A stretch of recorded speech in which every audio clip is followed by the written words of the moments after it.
श्री राम,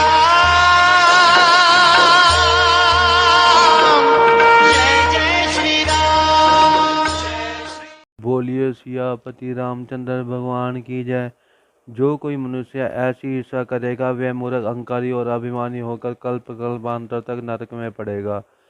क्योंकि क्या जीव भी ईश्वर के समान हो सकता है? जिस प्रकार गंगा जल से बनी मदिरा पवित्र है, उसे संतजन कभी पान नहीं करते, परंतु गंगा जी में मिल जाने से जिस भांति मदिरा पवित्र हो जाती है, ऐसी यह जीव भी ईश्वर में मिल जाने पर ईश्वर ही हो जाता है।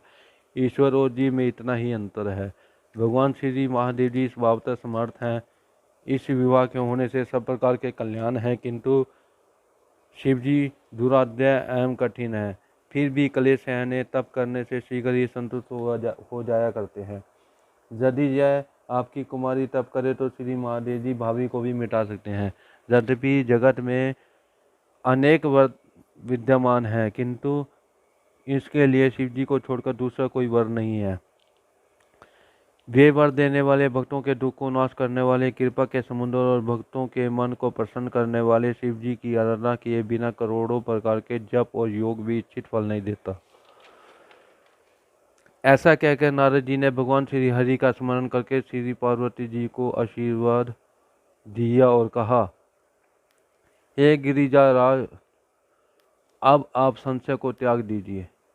इससे इसका अर्थात पार्वती जी का कल्याण होगा। ऐसा कहकर नारद जी तो ब्रह्मा के लोक को चले गए। आगे जो चरित्र हुआ उसको सुनिए। पति को एकांत में पाकर मैना ने कहा, हे नाथ, मैं मुनि की बातों को न समझ सकी। यदि घर वर और कुल कन्या के अनुकूल हो तो कन्या के योग्य विवाह कीजिए, नहीं तो कन्या को कुंवारी रह जाए, किंतु अनुचित विवाह नहीं करूंगी। हे स्वामी, पार्वती जी मुझको प्राणों से भी अधिक प्यारी है। यदि पार्वती जी के योग्य वर नहीं मिलेगा तो सब लोग कहेंगे कि हिमाचल स्वभाव से ही जड़ है। हे स्वामी, यह सोच समझकर विवाह कीजिए जिससे कि पीछे हृदय में दहन उत्पन्न हो। ऐसा कह मैना पति के चरणों में मस्तक धरकर पृथ्वी पर गिर गई। तब गिरिराज ने स्नेह सहित कहा, चाहे चंद्रमा से अग्नि भले ही प्रकट हो जाए, परंतु नारद जी की बात अन्यथा नहीं हो सकती। इस कारण हे प्रिय, सारी चिंता को त्याग कर भगवान श्री हरि का स्मरण करो, क्योंकि जिन्होंने पार्वती जी को बनाया है वही कल्याण करेंगे। अब यदि तुमको अपनी कन्या पर प्रीति है तो जाकर उसको ऐसी शिक्षा दो जिससे वह तपस्या करे, श्री महादेव जी को प्राप्त करे। दूसरे किसी भी उपाय से यह दुख मिटने वाला नहीं है। श्री नारद जी की बात रहस्य युक्त और गूढ़ होती है। श्री महादेव जी सुंदर और सब गुणों के समुद्र है, ऐसा मन में विचार कर तुम सारी शंका को त्याग दो, क्योंकि शंकर जी सब प्रकार से निष्कलंक है। तब पति की बात सुनकर मैना अपने मन में आनंदित होती हुई उठकर पार्वती जी के पास चली गई। वहां पार्वती जी को देखते ही उसके नेत्रों में जल भर आया। उन्होंने प्रेम पूर्वक उन्हें गोद में बिठा लिया और गिरजा को बारंबार हृदय से लगाने लगी। कंठ गदगद हो गया, कुछ कहा नहीं जाता था। तब जगमाता सर्वज्ञ भवानी पार्वती जी माता मैना को सुख देने के लिए ये मीठी वाणी बोली, हे माता, मैंने एक ऐसा सपना देखा है जो तुमको सुनाती हूँ। मुझको एक सुंदर गौर वर्ण के उत्तम ब्राह्मण ने स्वप्न में ऐसा उपदेश दिया है कि हे पार्वती जी, नारद जी जो कह रहे हैं वे विचार सत्य है। तुम जाकर तपस्या करो, फिर तुम्हारे माता पिता को भी यह मत अच्छा लगा है, क्योंकि तपस्या से सुख होता है और दुख दोष मिट जाते हैं। तप के बल से ही श्री ब्रह्मा जी जगत की रचना करते हैं, श्री विष्णु जी जगत की रक्षा करते हैं, तप बल से ही श्री महादेव जगत का संहार करते हैं, और तप के बल से श्री शेषनाग पृथ्वी का भार उठाए रहते हैं। हे भवानी, यह जितनी सृष्टि है सब तपस्या के आधार से ही है, ऐसा जी में जान कर तपस्या करो। इस वचन को सुनकर माता मैना को आश्चर्य हुआ। तब उन्होंने हिमाचल को बुलाकर यह सपना कह सुनाया। तब पार्वती जी माता पिता को बहुत समझाकर प्रसन्न मन से तप करने को चल पड़ी। उन्हें तप के लिए जाते देख माता पिता और परिवार के आत्मीय लोग बड़े व्याकुल हुए और किसी के मुख से कोई बात ना निकल सकी। तब देवशिरा मुनि ने आकर सबको समझाया और कहा कि पार्वती जी की बड़ी महिमा है, जिसे सुनकर सबको ज्ञान और धीरज हुआ है। उधर प्राणपति शिव जी के चरणों को हृदय में धारण कर पार्वती जी वन में जाकर तपस्या करने लगी। यद्यपि पार्वती जी अति सुकुमारी थी और उनका शरीर तपस्या करने योग्य नहीं था, तथापि पति के चरण कमलों का स्मरण करके उन्होंने सब भोगों को त्याग दिया, जिससे शिव जी के चरणों में नित्य नवीन प्रीति उत्पन्न होने लगी। मन के तब में लीन होने के कारण देह की शुद्ध बिछड़ गई। तब 1000 वर्ष तक पार्वती जी ने कंदमूल और फल खाया और 100 वर्ष केवल शाक ही खाकर बिताया। फिर कुछ दिन केवल जल और वायु का ही भोजन किया। कुछ दिन तक कठिन उपवास किया। बेल की पत्तियां जो सूखी हुई पृथ्वी पर गिरी रहती थी, 3000 वर्ष तक उसका ही भोजन करती रही। फिर उन्होंने सूखे पत्तों को भी खाना छोड़ दिया। तभी से उनका नाम अपर्णा प्रसिद्ध हुआ। तब उनके शरीर को छीन देकर आकाश से यह गंभीर ब्रह्मवाणी हुई कि हे गिरजा कुमारी पार्वती, सुनो, तुम्हारा सब मनोरथ पूर्ण हुआ है, अतः तुम अपने इस सारे कलेशों को त्याग दो। अब तुमको त्रिपुरारी श्री महादेव जी मिलेंगे। हे भवानी पार्वती, लोक में अनेक धीर मुनि और ज्ञानी हो गए हैं, परंतु ऐसी तपस्या किसी ने नहीं की है, जिसे अब तुम श्रेष्ठ ब्रह्मवाणी को अपने हृदय में सदा सत्य और पवित्र जानकर धारण करो। जब तुम्हारे पिता बुलाने आए तब हट छोड़कर चली जाना, और जब तुम्हारी सप्तऋषि से भेंट हो तब इस आकाशवाणी का प्रणाम समझ लेना। तब ब्रह्मा जी की ऐसी वाणी को सुनकर पार्वती जी का समस्त शरीर पुलकित हो गया। तुलसीदास जी कहते हैं कि यह तो पार्वती जी का सुंदर चरित्र मैंने वर्णन किया है। अब श्री महादेव जी का सुहावना चित्र सुनो। जब से सती जी दक्ष के यज्ञ में जाकर अपना शरीर को त्याग दिया है, तब से शिव जी के मन में वैराग्य उत्पन्न हो गया। वे सर्वदा श्री रामचंद्र जी का नाम जपते हुए जहाँ तहाँ श्री राम का ही गुणगान सुनने लगे, और तब से चिदानंद श्री महादेव जी मोह मद काम से रहित होकर समस्त सुखों के स्थान भगवान श्री हरि को हृदय में धारण कर भूमंडल पर विचरने लगे।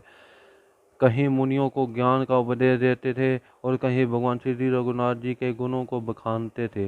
यद्यपि उन्हें कोई कामना नहीं थी, तथापि वे सुजान शिवजी भक्ति वियोग के दुख से दुखी थे। इस प्रकार बहुत समय व्यतीत हो गया और राम जी के चरणों में नित्य नवीन प्रीति उत्पन्न होने लगी। तब श्री महादेव जी ने नेम प्रेम को तथा उनके हृदय में भक्ति की ऐसी अचल रेखा को देखकर कृतज्ञ कृपाल शील निधि तेज पुंज श्री रामचंद्र जी प्रकट हुए। वे शंकर जी का प्रशंसा करके बोले, हे शिव जी, आपके बिना ऐसा कौन है जो इस कठिन व्रत का निर्वाह करे। यह कहकर रामचंद्र जी ने अनेक भांति से शिव जी को समझाकर फिर पार्वती जी के जन्म की बात सुनाई। श्री रामचंद्र जी ने अत्यंत प्रेम से गिरजा की पवित्र कीर्ति का विस्तार सहित वर्णन किया। कहा, हे महादेव जी, अब आप मेरी यह विनती सुनिए। यदि आपको मेरे ऊपर स्नेह है तो जाकर पार्वती जी के साथ विवाह कीजिए, यह मुझको मांगने से दीजिए। तब महादेव जी ने कहा, हे नाथ, यद्यपि यह उचित नहीं है, तथापि आपकी आज्ञा मेटी नहीं जाती। आपकी आज्ञा को शिरोधारी धर कर पालन करो। हे नाथ, हमारा यही परम धर्म है, क्योंकि माता पिता गुरु और स्वामी की बात बिना विचारे ही हितकारी एवं मंगलप्रद समझकर करनी चाहिए। आप सब प्रकार से मेरे हित करने वाले हैं, इस कारण हे स्वामी आपकी आज्ञा शिरोधार्य है। तब महादेव जी के धर्मयुक्त वचन सुनकर श्री रामचंद्र जी अंतर ध्यान अत्यंत संतुष्ट हुए। पश्चात बोले, हे शंकर, तुम्हारा प्रण रह गया। अब जो मैंने कहा है उसको हृदय में रखिए। ऐसा कह श्री रामचंद्र जी अंतर ध्यान हो गए और महादेव जी ने उसे मनोहर मूर्ति को अपने हृदय में धारण कर लिया उसी समय सप्तऋषि महादेव जी के पास आए और शिव जी ने उनसे इस प्रकार सुहावने शब्द कहे। हे मुनियों, आप पार्वती जी के पास जाकर उनके प्रेम की परीक्षा लें और हिमवंत को ऐसी प्रेरणा करें कि वे संदेह को त्याग कर अपनी पुत्री को घर ले आए। तब महादेव जी की ऐसी वाणी सुनकर सप्तऋषि बहुत सुख मानकर हर्षित हो वहां से चले। जहाँ भवानी पार्वती जी विराजमान थी, वहाँ ऋषियों ने भवानी गौरी को ऐसे देखा मानो कोई तपस्या की साक्षात मूर्ति हो। तब मुनियों ने कहा, हे पार्वती, सुनो, तुम किस कारण से यह महान तपस्या कर रही हो? तुम किसकी आराधना करती हो और तुम क्या चाहती हो? हमसे सब वेद सत्य कहें। तब पार्वती जी हर हर ऋषियों की बात सुनकर गूढ़ किंतु मनोहर वाणी से बोली, मन का मरम कहिए, तुम अत्यंत संकोच होता है। आप हमारी जड़ता को सुनकर हंसेंगे। यह मेरा मन ऐसा हट में पड़ रहा है कि शिक्षा की बात नहीं सुनता और जल पर दीवार उठाना चाहता है। नारद जी ने तो कुछ कहा नहीं, उसको सत्य जानकर मैं बिना पंख के ही उड़ना चाहती हूँ। हे मुनियों, मेरी अज्ञानता तो देखिए कि मैं अभिकारी शंकर को पति बनाना चाहती हूँ। श्री पार्वती जी का यह वचन सुनकर सप्तऋषिगण हंसे और बोले कि तुम्हारा शरीर पहाड़ से उत्पन्न हुआ है, कहो तो भला नारद जी का उपदेश सुनकर किसका घर बसा है? नारद जी ने दक्ष प्रजापति के पुत्र को उपदेश दिया तो उन्होंने आकर फिर घर का दर्शन नहीं किया। फिर चित्ते केतु के घर को भी उन्होंने नष्ट किया और यही हाल हिरण्यकश्यप का किया। जो स्त्री पुरुष नारद जी की शिक्षा सुनेगा वे अवश्य ही घर छोड़कर भिखारी बन जाएंगे। देखने में शरीर से सज्जन है किंतु उनका मन कपटी है, सबको अपने ही समान भिखारी कर देना चाहते हैं। उनके वचनों का विश्वास मानकर तुम ऐसे स्वाभाविक उदासीन को अपना पति बनाना चाहती हो कि जो निर्गुण, निर्लज, बुरे वेश वाले, कुलीन, दिगंबर और सर्पों का आभूषण धारण करने वाला है। कहो तो सही, ऐसा वर पाने से क्या सुख होगा?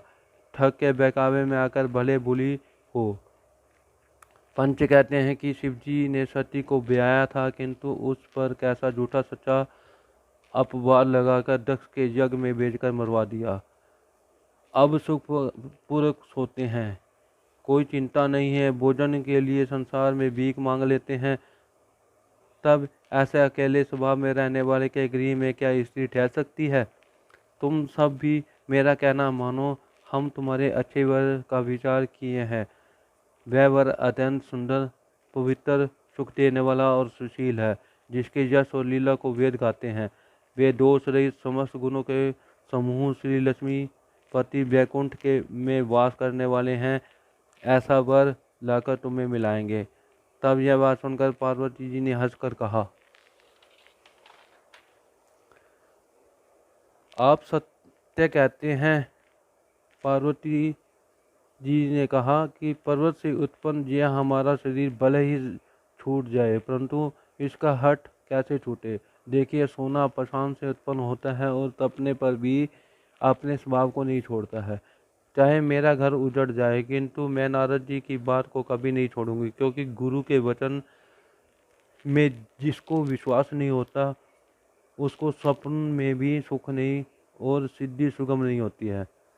क्योंकि महादेव जी चाहे समस्त अवगुणों के घर है और विष्णु जी चाहे समस्त गुणों के धाम है क्यों ना हो, किंतु जिसका मन जिसमें रम गया है उसको उसी से काम है।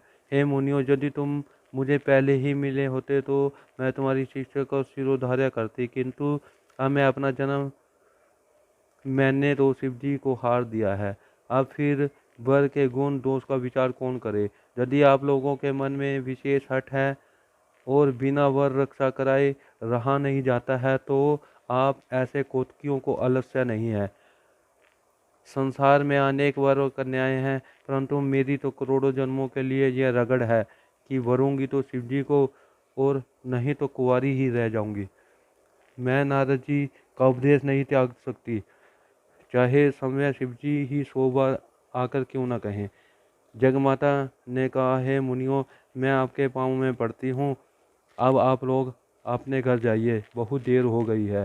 तब पार्वती जी का ऐसा प्रेम देखकर ज्ञानी मुनियों ने कहा, हे जगत की माता भवानी, आपकी जय हो, आपकी जय हो। हे देवी, आप माया रूप और श्री महादेव जी भगवान परमेश्वर हैं। आप ही लोग संसार के माता पिता हैं। इस प्रकार पार्वती जी ने कहकर और चरणों में मस्तक नवाकर मुनिजन चले गए। तब मुनियों ने जाकर गिरिराज हिमवत को भेजा तो विनती करके पार्वती जी को घर ले आए। फिर सप्तऋषियों ने शिव जी के पास जाकर पार्वती जी की वह संपूर्ण कथा सुनाई। ऐसा स्नेह सुनकर श्री शिव जी मगन हो गए और सप्तऋषियों सहित हर्षित हो अपने स्थान को गए। तब सुजान शिवजी मन को स्थिर करके श्री रामचंद्र जी का ध्यान करने लगे। उसी समय तारक नाम का एक असुर उत्पन्न हुआ, जिसने अपनी भुजाओं के बल से और प्रताप तथा तेज से समस्त लोगों को जीत लिया, जिस कारण सब देवता सुख संपत्ति से रहित हो गए। वह राक्षस अजर अमर था, किसी से जीता नहीं जाता था। सब देवता अनेक प्रकार की लड़ाई करके उससे हार चुके थे। तब ब्रह्मा जी को पुकारा। ब्रह्मा जी ने देखा कि सब देवता दुखी हैं। तब उनको समझा बुझाकर ब्रह्मा जी ने कहा कि इस राक्षस की मृत्यु अब होगी। जब भगवान महादेव जी के वीर्य से उत्पन्न पुत्र होगा, वही इसको युद्ध में जीतेगा। तो भी मैं एक उपाय कहता हूँ, ईश्वर सहायता करे तो वह सफल होगा। सती जी, जो अपने पिता दक्ष के यज्ञ में शरीर त्यागी थी, अब वही जाकर हिमाचल के घर में जन्मी है। वहाँ उन्होंने श्री शिव जी को पति रूप में पाने के लिए कठिन तपस्या की है और शिवजी सब कुछ त्याग समाधि लगाए बैठे हैं। यद्यपि यह बड़ा असमंजस है, तो भी हमारी एक बात सुनो। शिवजी के पास कामदेव को भेजो, वह जाकर श्री शंकर जी के मन में क्षोभ उत्पन्न करे। तब हम जाकर श्री शिव जी को सिर नवाकर बरबस विवाह करा देंगे। इस प्रकार बड़े ही देवताओं का हित हो जाए। सब देवताओं ने इसे बहुत अच्छा कहकर सबने कामदेव की बड़ी स्तुति की। इससे वह कामदेव प्रकट हो गया, जिसके बाण बड़े ही विषम हैं। बोलिए सियापति रामचंद्र भगवान की जय। जय श्री